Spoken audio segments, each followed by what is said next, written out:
Hi everyone, welcome to Duel Academy.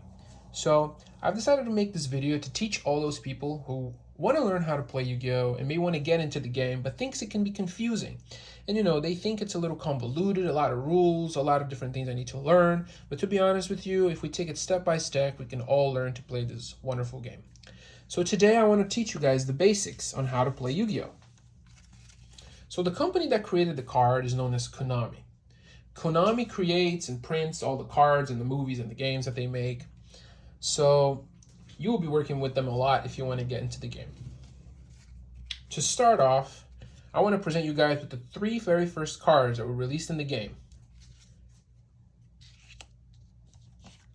Normal monsters, spell cards, and trap cards. Now let's deconstruct this. A normal monster, as you can see, is composed of various different little things. So up here, we know its name, Blue Eyes White Dragon. These stars that you see are the creature's level. We know Blue Eyes White Dragon is a level 8.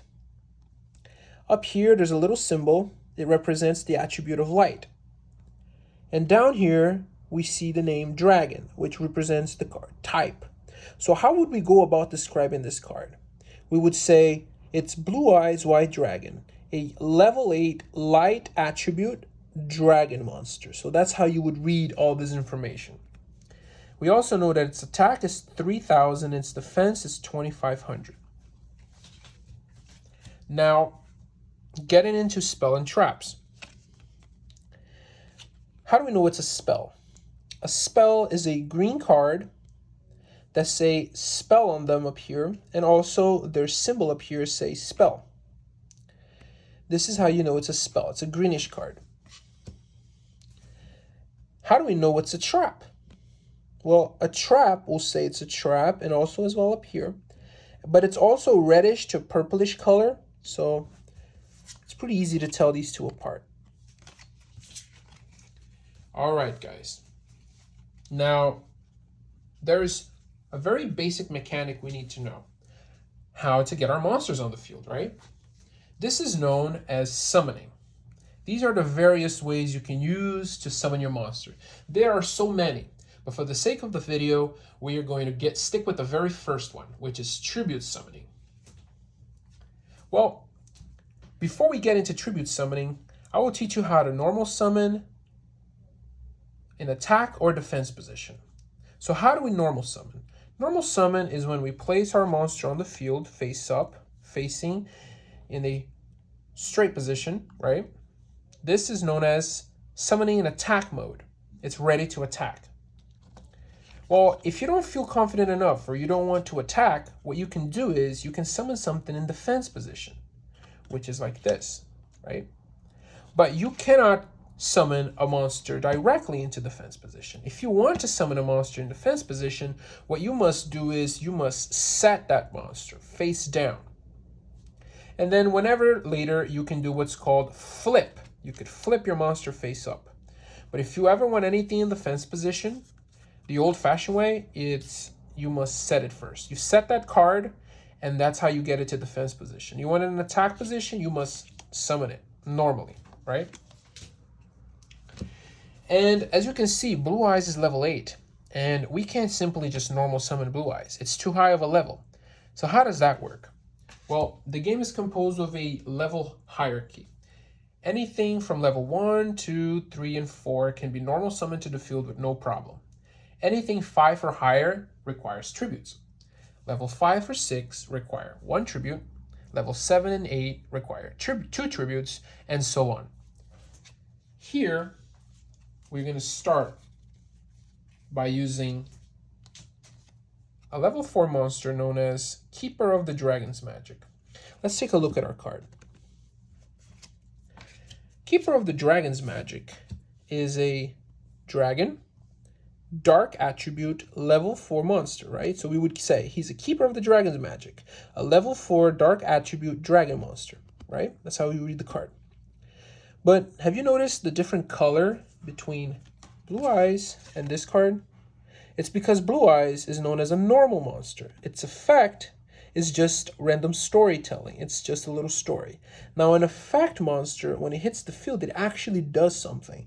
It has an effect, and it changes something on the field. But for the sake of the video, we're not going to be getting into his effect right now. There are so many different effects, but for the sake of the video, we're going to be learning the basics. Well, Keeper of the Dragon's magic, and as you can see, is a level 4. So if I have these two in my hand, I cannot normal summon Blue Eyes for the fact that he's a very high level monster. But I can normal summon Keeper of the Dragon's magic because he's a level 4. Now, you might ask, how do I go about summoning Blue Eyes then, since he's such a high level monster? Well, like I told you, he's a level 8, so he requires 2 tributes. So how would we do this? I am going to be placing Keeper of the Shrine on the field as the second monster we will be having on the field. So let us say we have 2 monsters on the field, right? And now it's our turn. What we go about is we tribute summon, we announce a tribute summon, and then we will send Keeper of the Dragon's magic and Keeper of the Shrine to the graveyard, this area right here, they say graveyard, to tribute summon our Blue Eyes White Dragon. So that's how you summon, a tribute summon, right? It's level 8. So we tribute 2 monsters in order to get a level 8 on the field the normal way. This is known as a tribute summon. And a tribute summon also counts as a normal summon. So remember, we can only do 1 normal summon per turn. So you can't just normal, send 2, and normal. No. You normal summon your monster either face up or you set it face down. And that's all you can do with this, unless you can do other kinds of summoning that we will get to in another video. But let us say that we normal summon this card, we let our opponent play, it is our turn. We normal summon another card, we let our opponent play, and it comes back to us. Now you can tribute both and summon Blue Eyes because this turn, this counts as your normal summon. Okay, now that we can tell the difference between a normal and an effect monster, let us get into how spell and traps work. Well, a spell can be activated from your hand. You must place it on the field, and whatever its effect does, it is done, and it gets sent to the graveyard. After its effect goes through, it gets sent to the graveyard because it's already used. Now, a trap card behaves a little bit differently. You have to set your trap before you can use it. So let us say it's our turn. We will normal summon Keeper of the Dragon's magic, and we will set our spell. Right? Now in our opponent's turn, we can activate our trap. Of course, you got to read your effect to know if you can, because some effects behave in different times, and we will get into that later. But we know that our trap can be activated in our opponent's turn, or if you just want to let your opponent play, on your turn, you can also activate your trap based on what it does. So yes. Now, let's get into the other part, our field. How do we understand our field? There's a couple things here that we will get to in another video, but first things first, the main things are known as the main monster zones. This is where you summon your monsters. You summon your monsters, you have them on the field. This is where you can have them. You can have up to 5 of them here. Same thing goes for your spell and traps. You can have up to 5 spell and traps on the field, right? And we must learn a very important thing. The deck zone and the extra deck zone. The extra deck zone for now won't be touched on. We have the field zone, which is another area we will have to get on later. But right now we're going to focus on these two, the graveyard and the deck zone. The deck zone, whenever you build your deck to play, it has to be between 40 and 60 cards. So you pick between 40 and 60 cards, a mix and match of spell, traps, and monsters to however you like or to whatever your deck appeals to or works with. And after you're done, I've sleeved my deck, as you can see here. You place your deck in what we call the deck zone. That's where your deck will stay. And as you play, right, you will have your monsters on the field. You will have your spells and traps, right? Whenever a monster is destroyed, it goes to the graveyard. And whenever a spell or trap is used,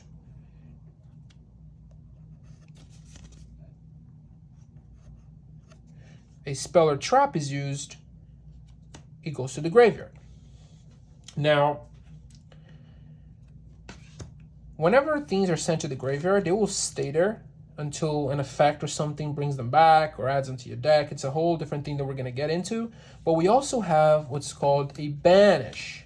So let us say that a card gets banished. Where do I know where to put my card? Let's say this card gets banished. Where does it go? Well, for the sake of not getting confused during a duel and also what players do, you will take that card and you see where your graveyard is. You would place it above your graveyard in another position in order not to mix your cards. Because if you put them up here, maybe they can go in there and you can, get lost. So if you, by putting them faced in another position, you have a different pile, your banish pile, right? Whenever you banish cards, this is how they go. So it got banished. This is where I go. It got destroyed. It goes to the graveyard. Okay? Well, that's basically it for today, guys. So now we know where our banished cards go, or cards were destroyed, where they go. We know where our spell and traps and our monsters go, right? So this is basically the very basics of Yu-Gi-Oh! And any questions, feel free to ask in the comments section.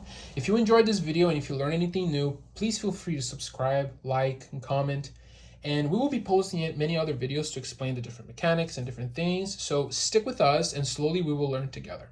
All right? Thanks for watching, guys. Have a great day.